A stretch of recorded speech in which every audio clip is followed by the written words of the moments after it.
All right. Let me begin by saying thank you for coming here. I am an apolitical person. I have no political axe to grind with any party. So please let me not disappoint you.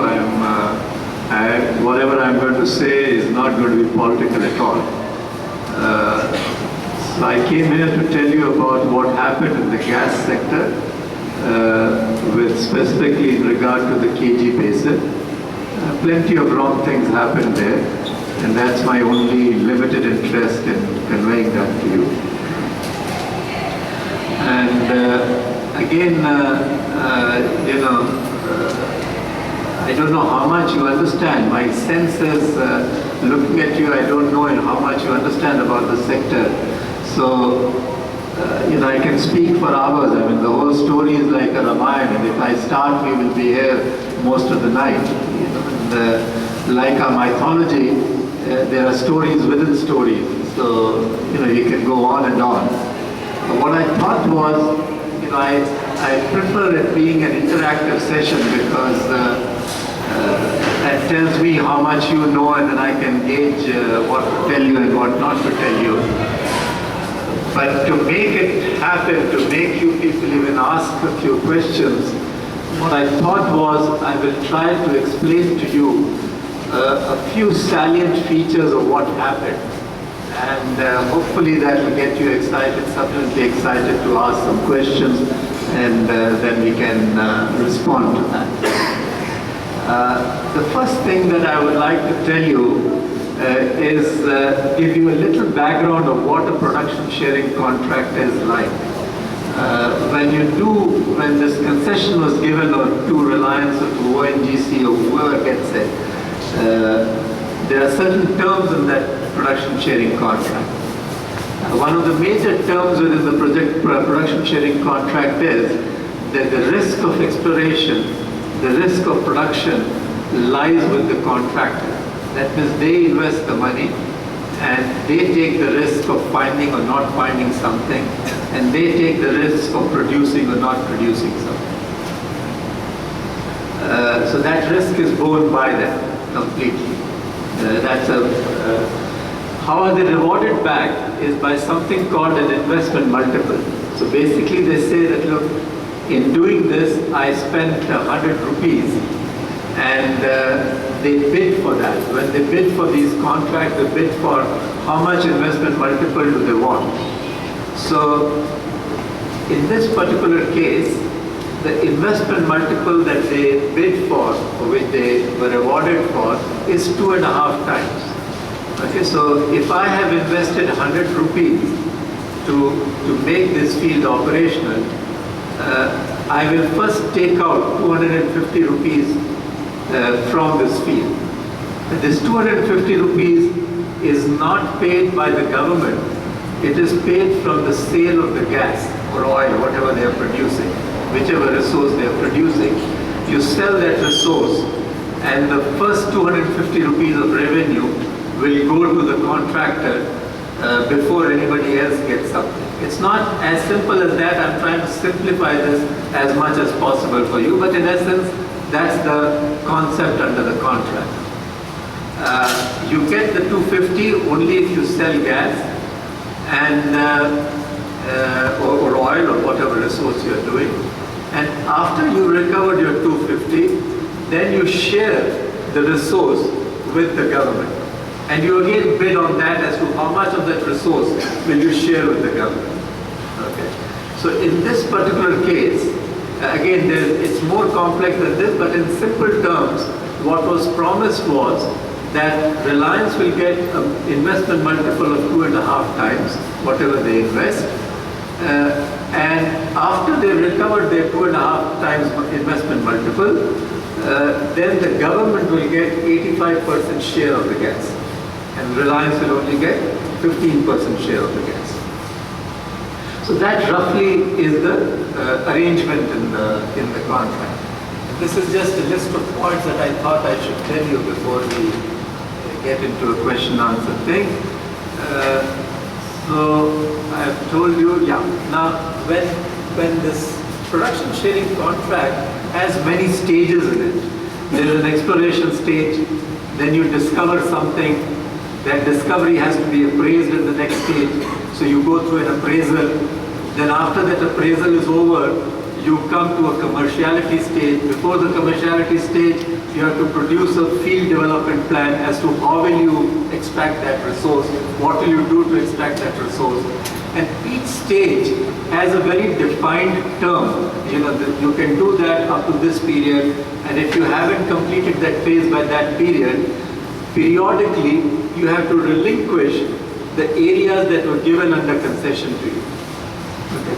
So just in rough terms, Reliance got about 7,300 plus odd square kilometers of concession area, and depending on different phases, they were required to relinquish areas that they did not find something in, or they were unable to explore, or they explored and they didn't find something, so they handed it back. So periodically there are dates within the production sharing agreement during which they needed to return those areas back to the government. And what does the government do with those areas? They put them back on auction again for somebody else to come and try their, maybe with a different technique or different. And after you have done prove the commerciality of an area, only then you get a mining lease. Okay, you cannot extract the resource without getting a mining lease. The mining lease is not. Earlier, you only get a production sharing contract which allows you to explore, allows you to develop, allows you to appraise, allows you to do many other things. But you cannot extract the resource till you get the mining lease. And prior to getting the mining lease, all of the other stages are completed. Only then you get a mining lease, and then you can mine the resource and sell it in the market. And the only requirement is that that resource will be sold at an arm's length basis. I don't know how many of you understand an arm's length basis. An arm's length basis means that it will carry no favor or prejudice against whoever the buyer is. That's what arm's length really is. So that means if this lady comes to me, she will get the same price as the gentleman would get. Okay, so nobody gets a favor, nobody gets so it's an arm's length price. The word market price does not exist in the concession. There is, what it says is, there is a freedom to the contractor to market the gas at an arm's length price. Okay? And the government has a right to approve or disapprove whether that price was arm's length or not arm's length. So that's essentially what the agreement says. Now, another point that I don't know how many of you understand, but I find there's a lot of confusion about gas and LNG. Technically, if you look at the molecules, ultimately they are all the same. Okay? The molecules are the same, but these are not two same products. They are two very different products. And around the world, there is no market price for gas. A market price for gas does not exist anywhere in the world. Okay? There is no market for gas other than in North America. Okay? For a market to exist, a market requires many prerequisites for a market to exist. First of all, the requisite infrastructure should be there. Second, there should be multiple producers and multiple buyers. And the market, most importantly, should be fungible. I don't know how many of you understand the concept of fungibility. Fungibility means that if I am a buyer of that product, I should be able to get that product.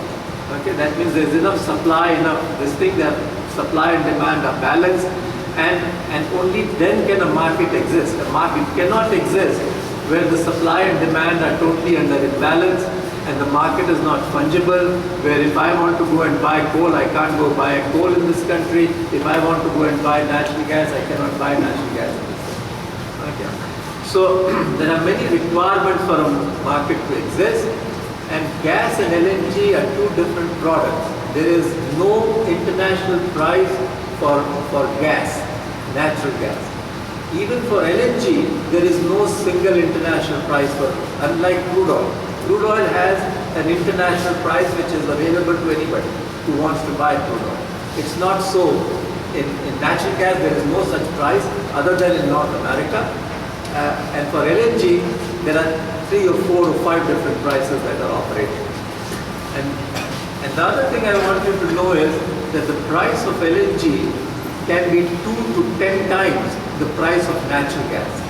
But most of our politicians, most of our bureaucrats, most of our journalists, they seem to not differentiate between these two products. And that's one of the fallacies for which has been misused in this so-called scam or so-called crony capitalism, whatever word you want to give it. Now, this whole story started right from the beginning when the award was made. Reliance had no prior experience in doing what it undertook to do. Reliance had never done such a project ever before. And there was a pre-qualification criteria under which Reliance was actually ruled out. Okay. They could not even qualify under that criteria. So what happened? The first major concession made was that the pre-qualification criteria itself was low. Okay. And the person who was then the Joint Secretary Exploration today works for Reliance. There are many in the government today, including the governor of Delhi, who Lieutenant Governor of Delhi, who basically at some stages or other have helped this company and have benefited from this company in many, many ways. So the first issue was that the Reliance was not really qualified to do this job, but it got that contract because the qualification criteria itself was changed. Now, when they got the job, the first plan that they offered to the government after the discovery was made, as I told you, there are many stages. They started exploration in an area called D6, okay? And a discovery was made, and based on that discovery, they came to the government with something called an initial development plan, IDP. That initial development plan basically estimated that the total reserves are of the order of about 3.3 trillion cubic feet, and that they will invest about $2.4 billion to recover these reserves, and so that set the 2.5 times multiple, and anything that they got beyond that 2.5 times multiple, 85% of that would be shared with the government. So that essentially was. In addition, the government does collect some royalty and does collect some taxes on the profits of the land, but that's separate. So that was the original plan. Now, before this plan was even implemented on the ground, well before this plan was even implemented on the ground, and well before the production started, they came with something called an addendum to the initial development plan, which is referred to as AIDP. Now what the AIDP did, what the AIDP said was that really speaking, there is much more gas than we had earlier informed you. And now we will invest not $2.4 billion, but we will invest $8.4 billion. And the production rate that we had promised up to a maximum 40 MMCMD will double to 80 MMCMD. And they said that the reserves are not 3.3 TCF, but 10 point some TCF. And some even suggested that it could be as high as 14 TCF. So before the initial development plan even was fully implemented or even executed in any form, they became an addendum to the development plan. That, to my mind, was the second milestone of this crony capitalism or scam or whatever you want to call it. Why did they do this? Okay. There's a company which has no experience of ever doing this work before.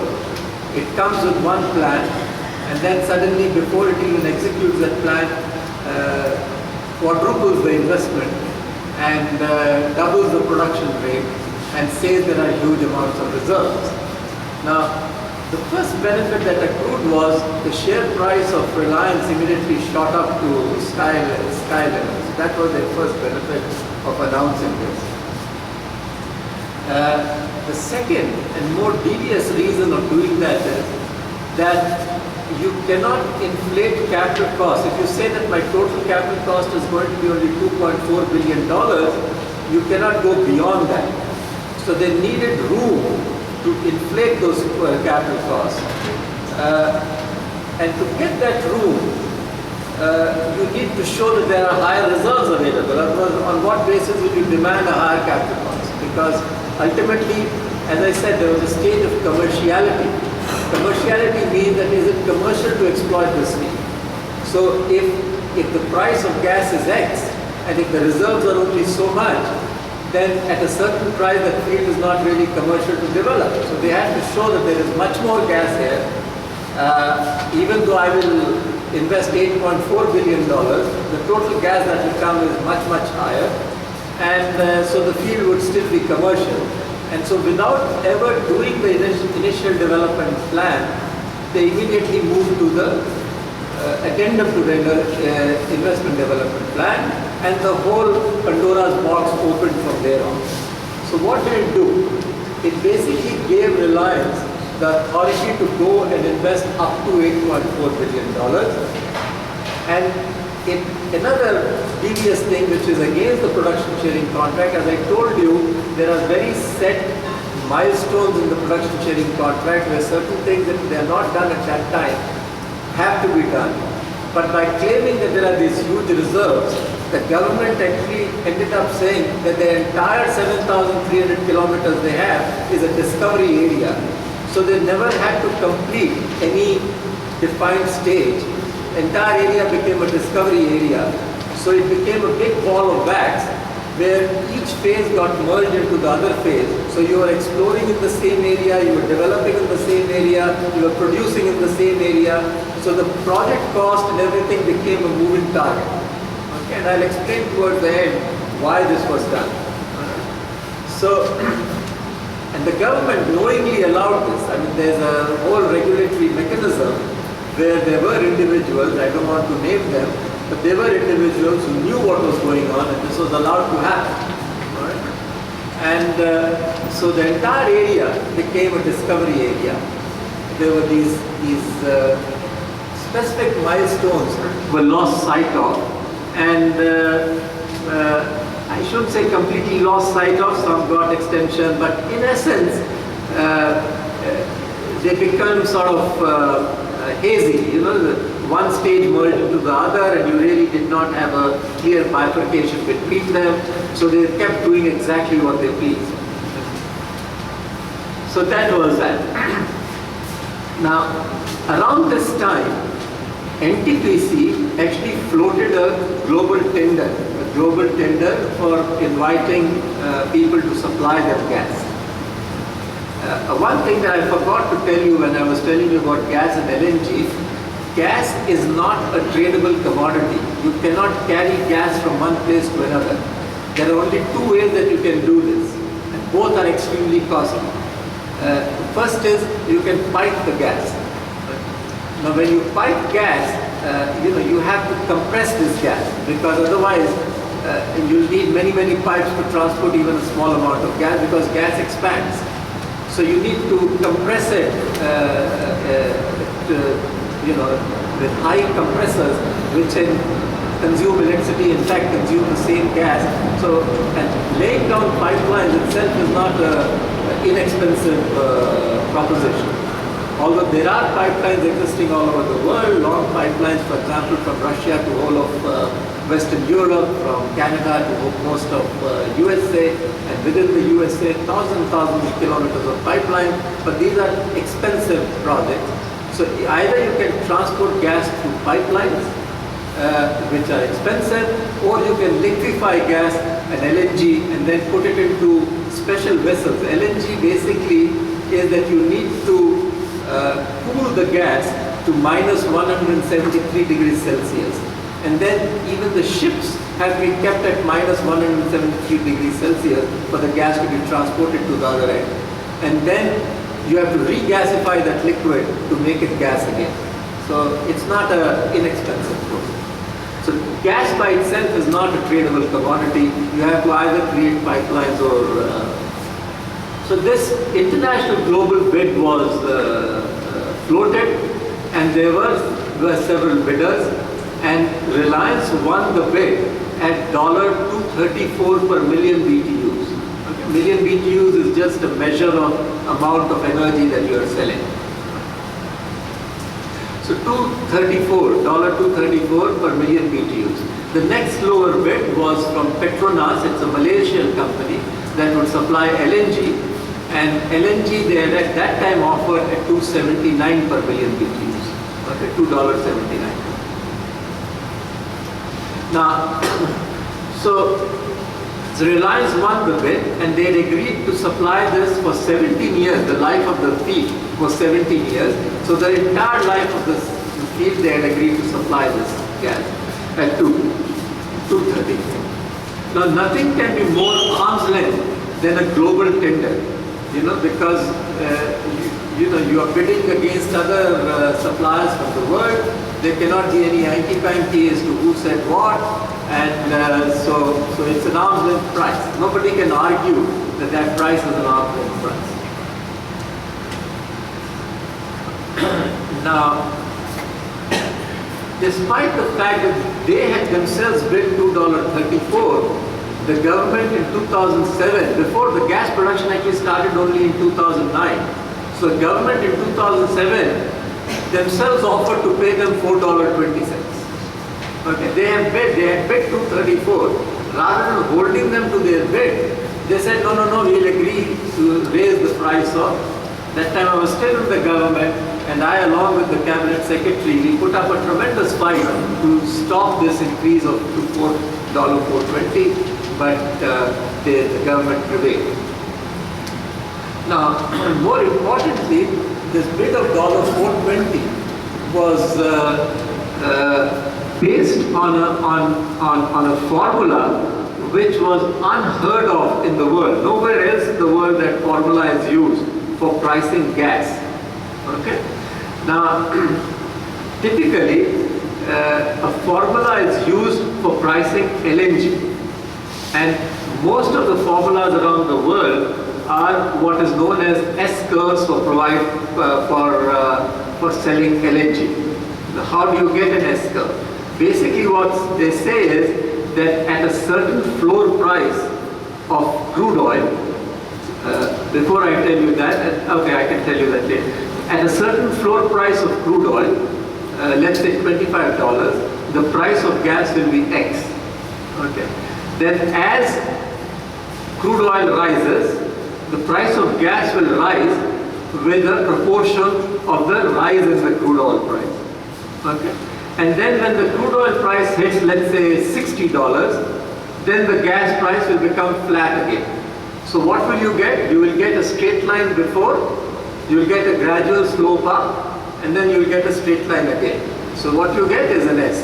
So that is why it is known as an S-curve pricing model. Okay. So, and the value of gas in terms of its energy value is, in a million BTUs of gas, is roughly 1/6 the value of a barrel of oil. So a barrel of oil has 6 times the energy, or has 6 million BTUs of energy. Okay, 6 MMBTUs of energy.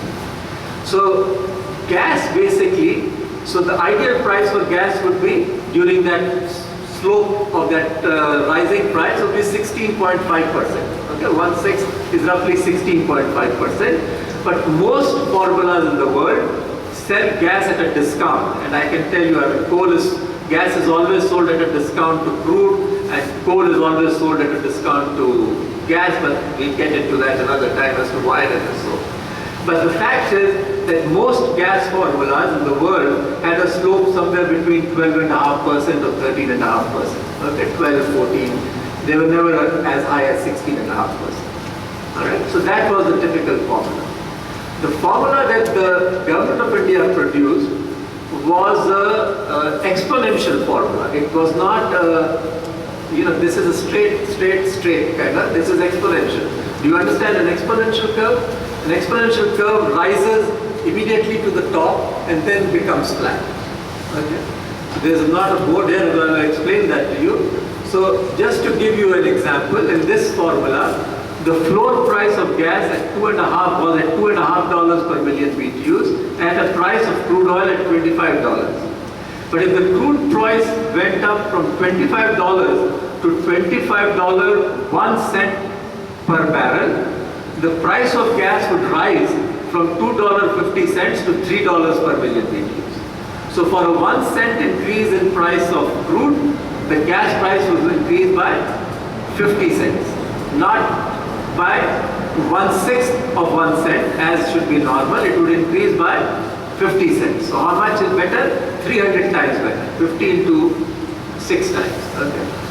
So, so it would rise immediately. So much so, this was a time when nobody was expecting crude prices to be below $50. So by the time the gas price moved from 25 to 50, the price was already $4.10. So essentially the formula was designed to make sure that Reliance does not get less than $4.10, preferably $4.20. The reality is that crude prices never came below $60, which was the cap. So Reliance always got $4.20 at the price. Now, once Reliance got $4.20, the impact of that was that all other gas in the country, which was actually being sold for even less than $2 per million BTUs, everybody's price was raised to $4.20 because they said, look, if they can get this price, we should also get the same price, and there was no argument to say no to that. So the whole price, all the prices increased.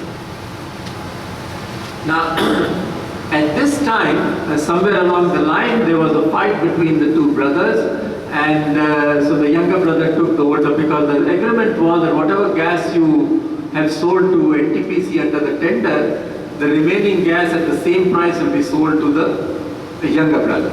So he refused to sell that gas to the younger brother on the pretext that, the government had raised the price and the price was now $4.20, and the younger brother had gone to court and the case went. And there was a Bombay High Court judgment which in my view understood the production sharing agreement contract perfectly and gave a right judgment saying upholding the 234 price and upholding the bid and the agreement with the younger brother.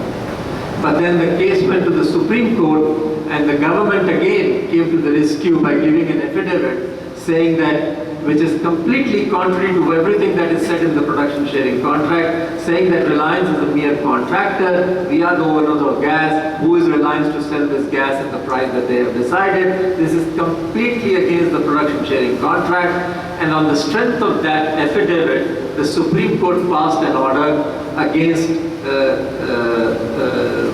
the younger brother. Okay.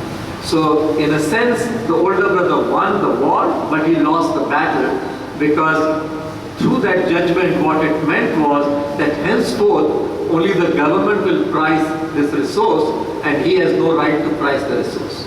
Okay? So while he won the fight against the brother, he lost the bigger war. Remember, I told you in the meantime, he is spending that $8.4 billion and he still has to recover that 2.5 times multiple. All this has happened even before the production of gas had started in 2009. Okay? So he still has to recover that money. Now, so 4.2 worked well for him for a variety of reasons. You may have heard the expressions like that there was cost inflation. Another very misunderstood word that has been used is that there has been gold plating. And I want to explain to you the difference between the two. One is, the two are not the same. Cost inflation is that this cup of tea costs you 1 rupee, okay? But you book this as 10 rupees and say that this cup of tea costed me 10 rupees. So my investment is 10 rupees and I must get an investment multiple of 25 rupees on this cup of tea, okay?